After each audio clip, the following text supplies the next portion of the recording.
Alô a todos do canal AUP Enfermagem. O tema da nossa aula de hoje é sobre distúrbio do volume de líquido. Especificamente, na nossa segunda aula, nós vamos abordar sobre hipervolemia. E se você está chegando agora no nosso canal e você ainda não é inscrito, convido a você a se inscrever. Basta você apertar no botãozinho vermelho aqui embaixo onde está escrito inscreva-se, ative o sino e dê um like e compartilhe nosso vídeo na rede social. Inicialmente, nós vamos apontar aqui para vocês quais são os conteúdos que vamos abordar aqui sobre a hipervolemia. Nós vamos abordar sobre a definição da hipervolemia. Vamos abordar também sobre a fisiopatologia da hipervolemia, o que causa aí a hipervolemia. Além disso, nós vamos abordar também as manifestações clínicas da hipervolemia, onde você vai passar a conhecer os sinais e sintomas que o paciente apresenta quando ele está apresentando a hipervolemia. Inicialmente, vamos abordar aqui sobre a definição de hipervolemia, ou seja, o aumento do volume de líquido no meio intravascular, tá certo?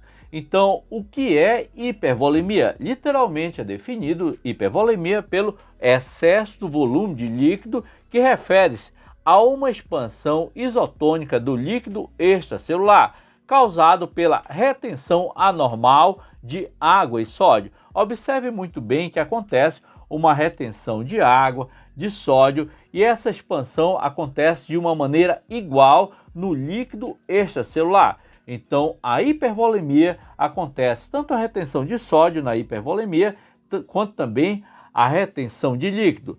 Olha aqui, a retenção anormal tanto de água e de sódio acontece, só que essa expansão acontece no meio extracelular, é uma expansão isotônica, ou seja, uma expansão igual acontece nesse espaço extracelular. Além disso, essa retenção tanto de água quanto de sódio acontece em proporções aproximadamente idênticas àquelas nas quais elas existem normalmente no líquido extracelular, ou seja, tanto o sódio quanto a água ela é retido em proporções iguais, tá certo?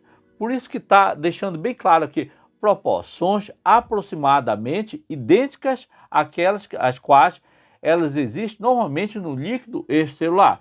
No momento que acontece a retenção de sódio, vai acontecer também a retenção de líquido. O que é retenção isotônica? Aqui eu coloquei aqui para esclarecer mais vocês. A concentração de sódio sérico permanece praticamente normal no organismo.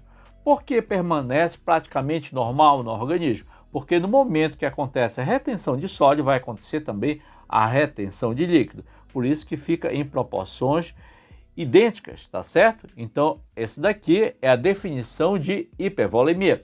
Qualquer dúvida que você tenha sobre a definição de hipervolemia, você pode deixar seu comentário aqui embaixo que nós vamos responder aqui para vocês. Agora nós vamos abordar sobre a fisiopatologia da hipervolemia.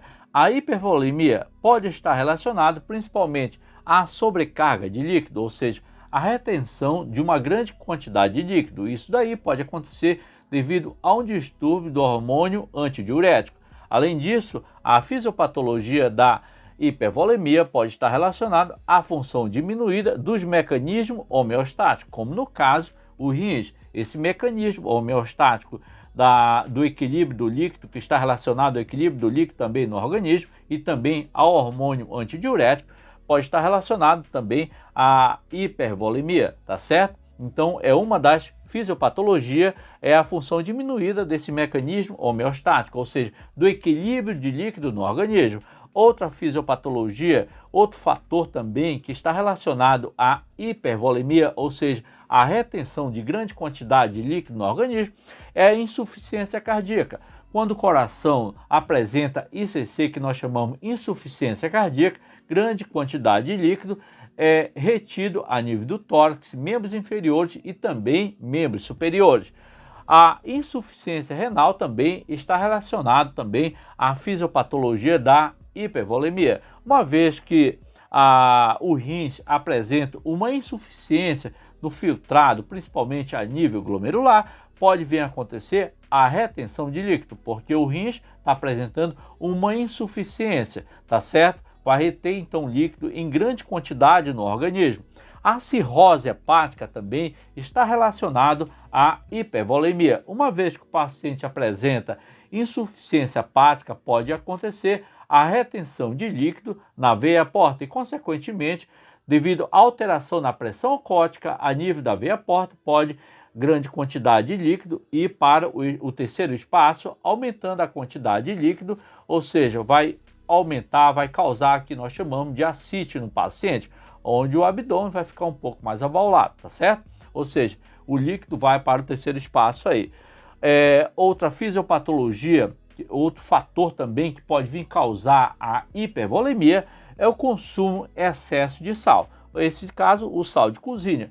Ou também, outro fator que pode vir causar também a hipervolemia são os sais de sódio. Quais são esses sais de sódio? São as soluções que são administradas por via intravenosa ou endovenosa, como no caso o cloreto de sódio ou soro fisiológico 0,9%. Existe nesse caso, e pode vir a acontecer um excesso, uma sobrecarga desse tipo de solução e causar assim que nós chamamos de hipervolemia, ou seja, o sódio vai ficar rediluído no organismo nesse caso aí, tá certo? Então essa é a fisiopatologia da hipervolemia, que está relacionado à retenção de líquido no organismo. Agora vamos abordar aqui as manifestações clínicas da hipervolemia. As manifestações clínicas resultam da expansão do líquido extracelular e essas manifestações clínicas incluem edema. O paciente pode vir a apresentar edema.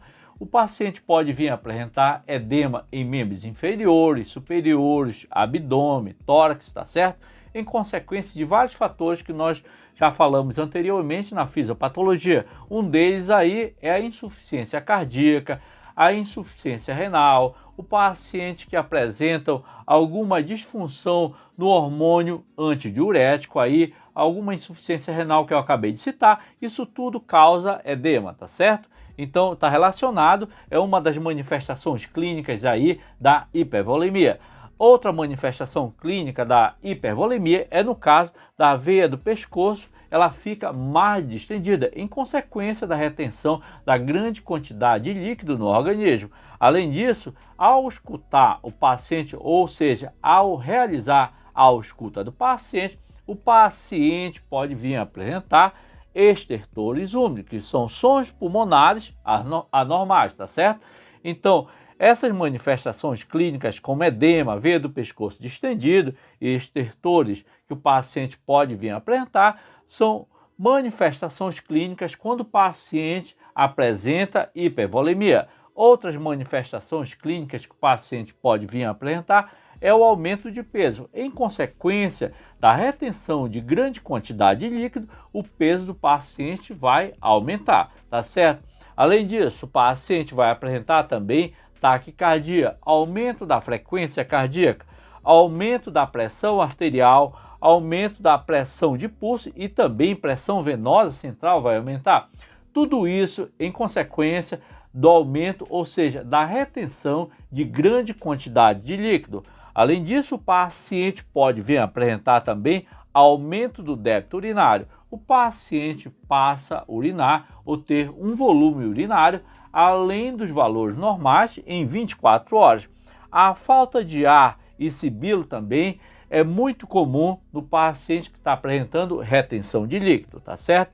Essas são aqui as principais manifestações clínicas da hipervolemia. Para fixar melhor o conteúdo sobre hipervolemia, colocamos aqui uma questão para você resolver. Se você quer resolver, dá um pause aqui, resolva essa questão. Eu dou um tempo aqui de uns 5 minutos, você resolve a questão, depois você dá um play de novo para continuar, para você saber a resposta dessa questão, tá certo? Então vamos responder essa nossa primeira questão. De acordo com o que foi estudado sobre hipervolemia, qual a alternativa abaixo que melhor expressa sobre a hipervolemia? A letra A. A hipervolemia causa expansão isotônica no líquido extracelular. Sim, ela causa, mas esse conceito, ele está completo ou incompleto? Ele está incompleto. Não está falando da água e nem do sódio, tá certo? Então, essa alternativa A é uma alternativa incorreta, porque ela não expressa de uma maneira, até agora, ela não expressa de uma maneira completa o conceito de hipervolemia. Vamos para a alternativa B. A hipervolemia é causada pela retenção anormal de água e sódio? Sim, tá? Mas só que está dizendo só que retenção de água e sódio. Não está completando, não está de uma maneira mais completa, como vimos no início desse conteúdo, o conceito sobre hipervolemia. Vamos para a letra C. Então, a alternativa B aqui está incorreta. A alternativa C está escrita assim: retenção de líquidos e eletrólitos. Sim, retenção de líquidos e eletrólitos acontece. Mas como acontece essa retenção? Tá certo? Tem que estar completo esse conceito. Vamos para a letra D. A hipervolemia causa expansão isotônica. Observe só, a hipervolemia causa expansão isotônica do líquido extracelular, chamado de leque, causado pela retenção anormal de água e sódio em proporções aproximadamente idênticas àquelas nas quais elas existem normalmente no líquido extracelular. Então, a alternativa D é a alternativa correta.